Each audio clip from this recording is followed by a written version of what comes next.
Multi-lane junctions can often catch people out. This one in particular is actually pretty good all round, apart from one point which we're going to have a little look at in this clip. The important road marking that we're looking at is A59 for Liverpool. And as you can see, this is the lane that I'm in, and this is also possible to go to the M57 from this lane. What this also means is anything to the left of me should not be going to the A59. With all this in mind, keep an eye on these two vehicles, the white van to the left and the Vauxhall Vectra in front of me.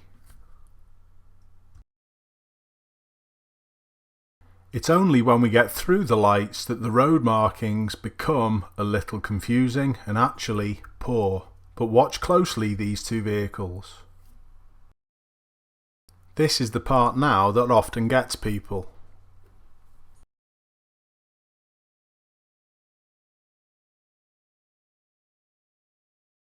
I'm sure you can see what I mean about this particular junction, but it's not on its own. Whenever you're doing these multi-lane complex junctions, keep a good eye on all the cars around you at all times, because people often do it wrong.